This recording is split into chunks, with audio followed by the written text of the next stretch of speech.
22!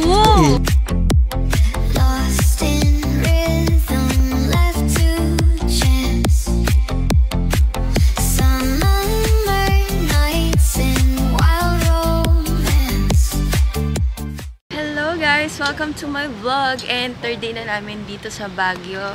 Andito kami ngayon sa Camp John Hay. Ito na ata yung last na tourist spot na pupuntahan namin dito.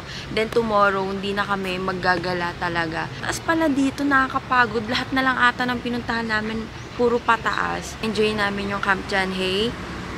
Bye-bye!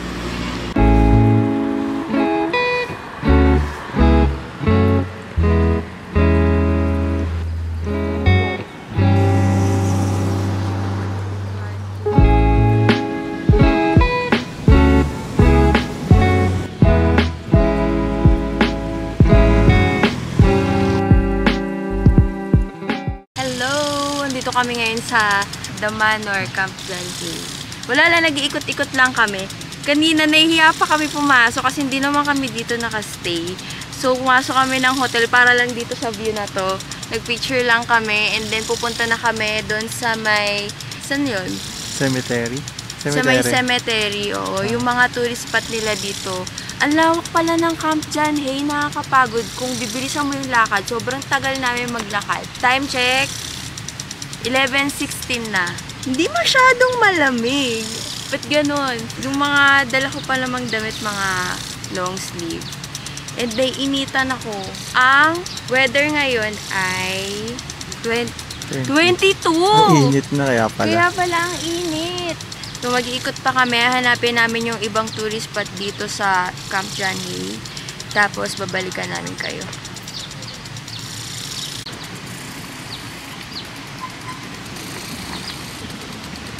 Yung view namin para kaming nasa ibang bansa, pero wala talaga kami sa ibang bansa. Umupo muna kami dito, lumabas na kami ng hotel. Manik kami.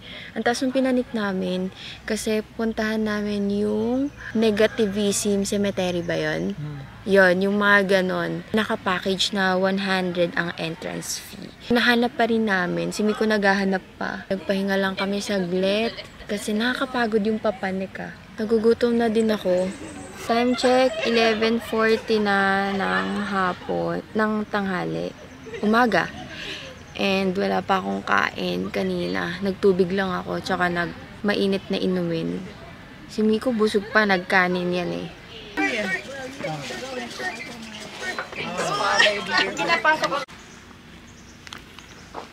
Uy, akala ko 100 pesos na yung entrance dito. 85 pesos pala. Pero ngayon, ginagawa nila yung secret garden. Kaya hindi namin mapupuntahan yung secret garden. Yun lang naman. Pero mukhang worth it pa rin naman yung pagpunta namin dito kahit hindi namin mapuntahan yung secret garden. Pantay-pantay kasi siya. So, madaling mapuntahan. Magkakalapit lang siya. Tsaka sabi naman kahit naka-close yung secret garden, matatanaw pa rin naman siya. So, punta natin yung bahay ito, guys. Bell House. Pasok kayo sa bahay namin.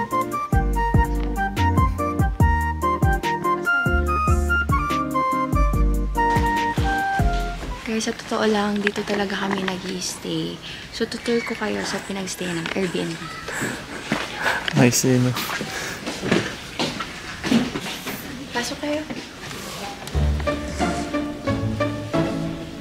Ito yung piano ng lola ko. So, ano na yan? Asian na yan. So, makikita nyo yung ibang pindutin yan. Kahoy, gawang kahoy na. Hindi na namin ginagamit yan kasi sayang. Ito yung set namin. Dati may aso kami. Kaya makikita nyo may sila-sila na yung set namin. May aso kami dati. Aso na patay na. So, may mali yan. So, ito, ina-adore talaga namin itong bahay talaga namin. Bahay pa talaga Airbnb. Naglilito na sila. Nakikita nyo, ito yung paligid ng lupain namin. So, ito yung mga part. Ito yung ano. Tama na. Guys, tama na. Bukas na. Nasa caretaker ng bayan, lumakas na. So, ito yung... Hindi. Tama na. Ang galing na golfer ng lolo ko dati. So, ito, dito kami natutulog. Dito natutulog yung mga... Yung mga nakakulong. Ganda dito. Tapos ka na. Tapos na ako. Dito ako para maging Tapos ka na maging director. Drawer siguro ito ng mga damit. Parang ano natin. ng Oo ano, nga, ano siya. Ano kahoy. Parang Ay, feeling babe, ko oh. anytime babagsak. Ganda. Yan. Dito pa lang tayo. Nasa Bell House pa lang tayo.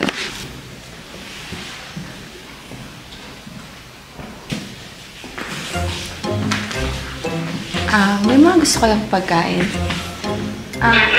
Andito yung mga Kaya na yung katulong. guard. Guard. Huli niyo na nga ito, guard. Ang putahin natin ngayon ay adobo at sinigang. Hindi ka na. Yaya! Hindi ka na. Yaya!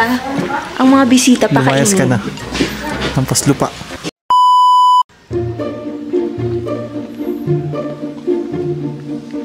Tingnan nyo. Bawal silang mag-smoke or vape. No? Bagay tayo dito.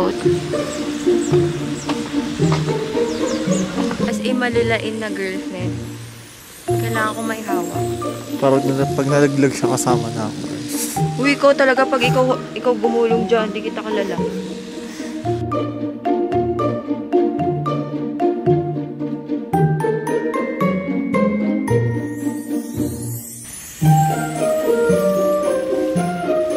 Last stop na namin to, yung Negativism Cemetery. Pagpasok nyo, pag entrance pa lang, nandito na siya sa pinaka-entrance. Kaya nga lang huli namin siya pinuntahan kasi ang daming tao dito kanina. Kanto nating right. Akala ko malaki tong cemetery na to. Maliit lang pala siya. Then konti lang yung negativism na dito. Gusto nyo, sama nyo yung negativism nyo. 2025 na. 2025 na, iwan-iwan nyo na dito.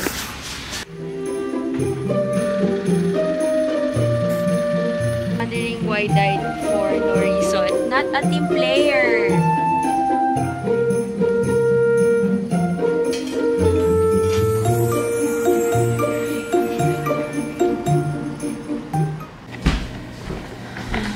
Ay, 2:30 na pala kami nakauwi kanina mula sa Camp Janhey. Tapos bumaba kami ng Session Road. Bumili kami ng maluluto namin pagkain or lunch. Tapos 2:30 na rin kami nakapag-lunch. O magti-3 na. Biglang sumakit yung ulo ko kanina. So naidlip kaming dalawa ni Nico. Tapos ngayon lalabas na naman kami para mag-Session Road.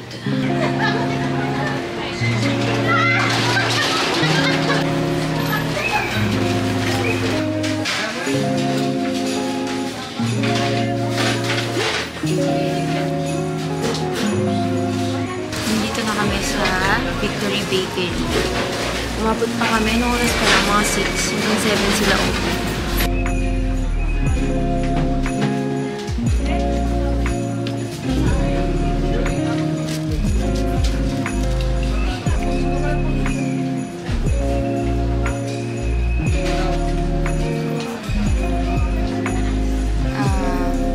Pork floss.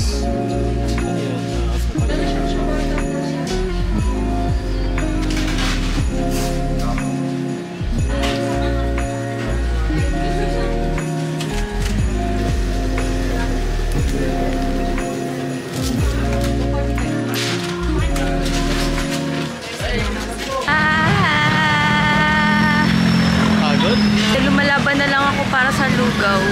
Nalagpasan na namin yung sakaya namin ng jeep. Nasa Burnham Park na kami. Para lang sa lugaw. Yay! Isang goto, isang lugaw, taco, baboy. Side dish naman ata yun. Hindi kasama. Sa loob. Hindi, pwede ba siya ilagay? Side dish. Side na lang. Goto ko at baboy. Tsaka goto special isa. Hiwalay mo yung ano, yung Mga toppings. oo.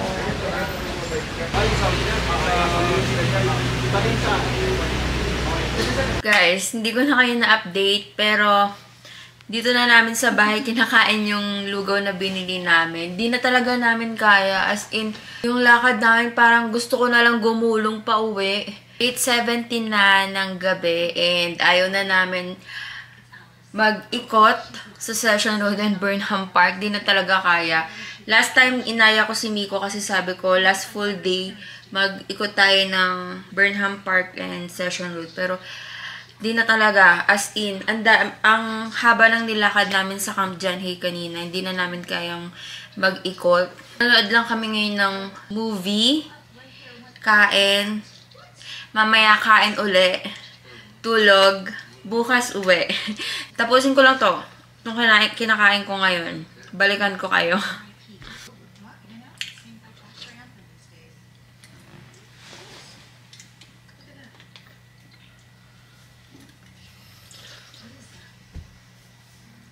Good morning! Luto tayo sa last day namin dito sa Baguio.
Okay, bago kami umalis dito sa Baguio, itutour ko muna kayo dito sa Airbnb namin. Yung Airbnb namin, nakuha namin to ng 4,500 for 2 packs for 4 days and 3 nights. So, itutour ko kayo. Let's go. Dito masyadong malaki. Parang ano siya, condo type na loft Airbnb. Ganon. Hindi natin ito nabuksan, no? Pero, ang laman nito, mga panlinis, tsaka mga extra bed. Itong Airbnb na to is good for 6 packs lang. Papakita ko kung bakit good for 6 packs. Kitchenware. Nandito na siya sa malapit sa dining table. And yung dining table, maliwanag. Parang yung dining table lang yung maliwanag dito. Ito namang upuan na to, nandito sa ilalim yung mga iba pang gamit na panluto. Ayan, kapag nainitan kayo, may electric fan. Ang good dito, meron silang electric fan up and down. May TV sila dito sa baba, sa sala. And ito ay sofa bed. So, nagiging kama tong bed na to. Yung kusina nila, maliit lang. Maliit lang yung kusina nila. Medyo mahirap kumilos. Pero okay na naman. So, may induction sila. Kompleto sila. Induction, microwave. Yung microwave din namin nagamit. Meron silang initan ng tubig. Ref. May ref sila. Ito, walang laman to. Ayan, ang mga basura namin. CR nila, good deals na to kasi meron kaming nakukuha na mga Airbnb na walang libreng blower. So, dito may free na blower na siya. Toilet, shower. Yung shower nila dito may hot and cold. And tatlo yung nagagamit nyo. Yung shower mismo. Ito na may nahawakan nyo. Tapos, ito. Yung pinaka-gripo.